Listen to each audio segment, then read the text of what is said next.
Assalamualaikum warahmatullahi wabarakatuh. Perkenalkan, nama saya Ubed Mega. Oke, perkenalkan, nama saya Domingus Katoda. Di sini saya membahas mengenai pelaku ekonomi.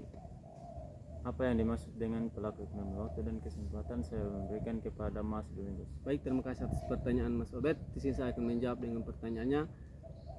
Bunyi pertanyaannya, apa yang dimaksud dengan pelaku ekonomi? Ya, pelaku ekonomi adalah semua pihak, baik individu, organisasi maupun pemerintah yang terlibat dalam kegiatan ekonomi seperti produksi, distributor, dan konsumsi.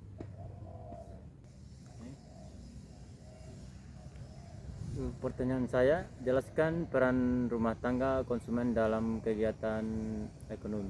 Baik, terima kasih atas pertanyaan Mas Obed. Di sini saya akan menjelaskan dengan pertanyaan, jelaskan peran rumah tangga dalam konsumen dalam kegiatan ekonomi. Nah, di sini saya akan menjawab dengan atas pertanyaan Mas Obed. Di sini saya akan menjawab, dalam rumah tangga itu konsumen memiliki dua peran. Yang pertama itu dalam kegiatan ekonomi sebagai pengguna barang dan jasa konsumen dan sebagai penyedia faktor-faktor produksi.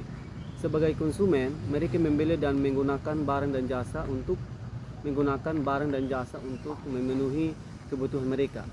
Sebagai penyedia faktor produksi, mereka menyediakan tenaga kerja, modal, tanah, dan keahlian yang dibutuhkan oleh produsen untuk menghasilkan barang dan jasa. Pertanyaan saya, apa peran pemerintah kegiatan dalam ekonomi? Baik, terima kasih atas pertanyaan Mas Obed. Di sini saya akan menjawab dengan bunyi pertanyaannya, pemerintah apa peran dalam kegiatan ekonomi. Baik, saya akan menjawab. Pemerintah memiliki peran penting dalam kegiatan ekonomi, yaitu sebagai regulator, produsen, dan konsumen, serta memiliki fungsi stabilitas, alokasi, dan distribusi. Selain itu, pemerintah juga bertanggung jawab dalam menciptakan iklim perekonomian yang sehat dan dinamis. Berikutnya ada beberapa penjelasan pemerintah yang lebih detail. Baik, yang pertama itu regulator. Pemerintah menetapkan sebagai kebijakan ekonomi seperti kebijakan fiskal, pengaturan pajak dan pengeluaran pemerintah, dan kebijakan moneter.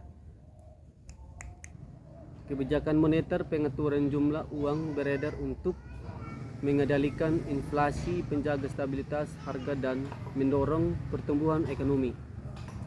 Pemerintah juga membuat aturan dan undang-undang yang mengatur kegiatan ekonomi, termasuk perlindungan konsumen dan lingkungan. Pemerintah memproduksi barang dan jasa, terutamanya yang dianggap vital barang masyarakat seperti listrik, air, bahan bakar, dan transportasi. Selanjutnya, pemerintah juga mengelola badan usaha milik negara itu atau BUMN yang berperan dalam menyediakan berbagai kebutuhan masyarakat. Baik, yang keempat ada stabilisasi. Pemerintah berusaha menjaga stabilisasi ekonomi dengan mengendalikan inflasi, pengangguran, dan fluktuasi nilai struktur. Baik, demikian pemerintah juga berperan dalam mengantisipasi dan mengatasi krisis ekonomi. Baik, yang kelima itu ada alokasi. Pemerintah mengalokasikan sumber daya ekonomi yang ada untuk kepentingan bersama seperti penyediaan fasilitas umum, pendidikan, dan kesehatan. Kemudian pemerintah juga berusaha memastikan bahwa sumber daya ekonomi dimanfaatkan secara efisien dan adil. Baik, yang umum, pendidikan, dan kesehatan. Kemudian pemerintah juga berusaha memastikan bahwa sumber daya ekonomi dimanfaatkan secara efisien dan adil. Baik, yang terakhir itu ada distribusi. Pemerintah berperan dalam mendistribusikan pendapatan dan kekayaan secara lebih merata kepada masyarakat. Kemudian pemerintah juga memastikan bahwa setiap warga negara memiliki kesempatan yang sama dalam memanfaatkan sumber daya ekonomi.